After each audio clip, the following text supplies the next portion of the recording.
Bonjour à tous, j'espère que vous allez bien. Je suis Caroline de Palmas et je vous retrouve aujourd'hui pour parler de l'or en tant que moyen de lutter contre l'inflation. C'est parti.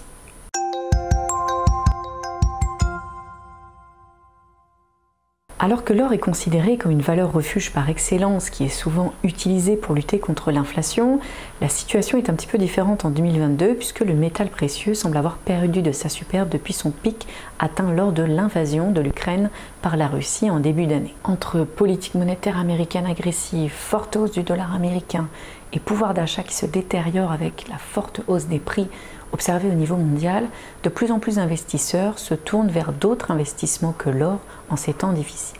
Il est aussi important de noter qu'une grande partie des investisseurs français semblent plus frileux à l'idée d'investir leur argent durement gagné. Les dernières estimations de la Banque de France, par exemple, montrent que les Français n'ont jamais eu autant d'argent sur leurs comptes courants, puisque les comptes courants des Français sont remplis à un niveau record atteignant 540 milliards d'euros. Bien sûr, l'idée d'avoir un accès facile et rapide à son argent en cas de besoin semble rassurer les Français, malgré les désavantages de laisser dormir son argent en banque. Puisque conserver son argent sur des comptes courants signifie utiliser des comptes bancaires non rémunérateurs, ce qui signifie que l'argent qui s'y trouve va être impacté par l'inflation sur le long terme. Donc investir son épargne semble être une meilleure option pour éviter que son pouvoir d'achat ne soit progressivement grignoté par l'inflation. Mais l'or, souvent plébiscité pour lutter contre l'inflation, ne semble pas tenir ce rôle cette année. Pourquoi est-ce que le prix de l'or chute-t-il en 2022? L'or est-il toujours une façon de se protéger contre l'inflation et est-ce qu'il est toujours intéressant de parier sur l'or? On voit ça maintenant.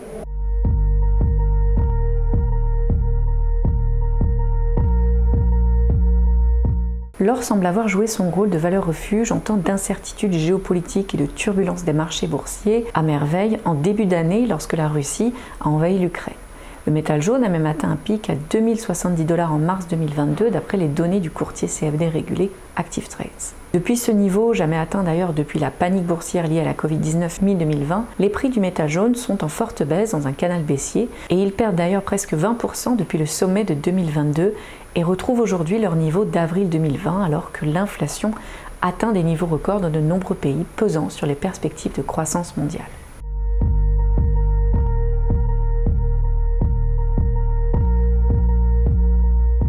Cette année, l'or semble sous pression depuis son pic alors que la hausse des taux d'intérêt aux États-Unis a fortement soutenu le dollar américain qui a atteint d'ailleurs ses plus hauts niveaux en 20 ans, que le rendement des obligations américaines sont en forte hausse et que la demande pour l'or semble s'affaiblir. Et pas uniquement de la part des investisseurs mais aussi des autres consommateurs d'or comme l'industrie de la joaillerie, le secteur industriel et technologique ou encore les banques centrales. Le conflit armé en Ukraine a fortement impacté le prix des matières premières agricoles et énergétiques qui ont explosé, ce qui a influencé l'inflation qui a atteint des niveaux records dans la plupart des pays du monde. En réponse à la forte hausse généralisée des prix, la Banque centrale américaine, la Fed, a fortement et rapidement augmenté ses taux d'intérêt, ce qui a généralement une influence négative sur le prix de l'or. D'abord parce qu'une hausse des taux d'intérêt signifie que les actifs financiers américains rapportent plus qu'auparavant, ce qui a tendance à désavantager l'or qui, lui, ne propose aucun rendement. Les rendements des obligations américaines ont par exemple explosé depuis le début de l'année à mesure que les taux d'intérêt ont été relevés. Or, les obligations du Trésor américain sont aussi considérées comme des valeurs refuges. C'est pourquoi ces deux actifs, l'or et les obligations du Trésor américain, sont négativement corrélés. Puisqu'aucun rendement n'est proposé par l'or, les investisseurs le délaissent pour d'autres opportunités d'investissement qui offrent de meilleures chances de faire des profits. Donc quand les rendements obligataires sont élevés, les investisseurs se tournent davantage vers les obligations que vers l'or pour des placements non risqués. On ne parle même pas des investisseurs qui se tournent vers les actions par exemple s'ils veulent investir dans des placements plus risqués. La deuxième raison pour laquelle l'or a tendance à perdre sa valeur lorsque la Fed resserre sa politique monétaire est que le métal jaune est libellé en dollars américains et que des taux d'intérêt qui augmentent signifient que le dollar américain se renforce. Car les opportunités d'investissement et d'épargne aux États-Unis vont être plus intéressantes, c'est-à-dire plus rémunératrices que dans d'autres pays qui ont eux des taux d'intérêt plus faibles.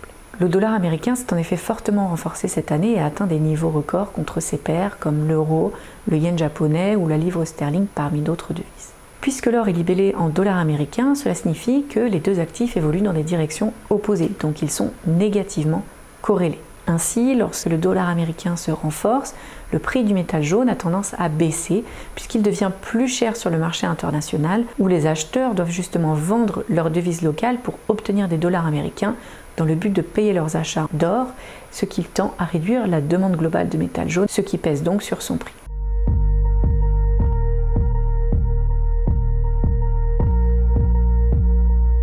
L'or a toujours été considéré comme le métal précieux qui constitue la meilleure option en tant que réserve de valeur à long terme. Notamment car sa valeur ne se détériore pas dans le sens où sa valeur ne s'altère pas avec le temps qui passe, et aussi parce que les réserves d'or sont très stables dans les économies du monde entier.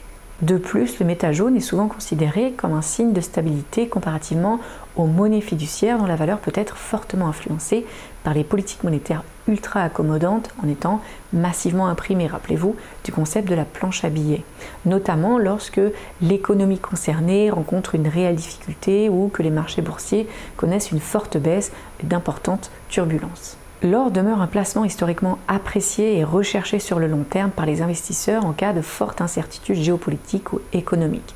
Il peut aussi protéger les investisseurs contre l'inflation si la politique monétaire qui accompagne cette situation de hausse des prix n'est pas trop restrictive. S'il y a une augmentation de l'inflation, mais qu'elle reste sous contrôle ou en tout cas qu'elle est considérée comme temporaire ou transitoire, les banques centrales n'opteront pas nécessairement pour augmenter leur taux d'intérêt directeur. Cela signifie donc que les taux d'intérêt réels, qui sont calculés en soustrayant le taux d'inflation au taux d'intérêt nominal, seront inférieurs à 0 sur des actifs comme les obligations d'État par exemple.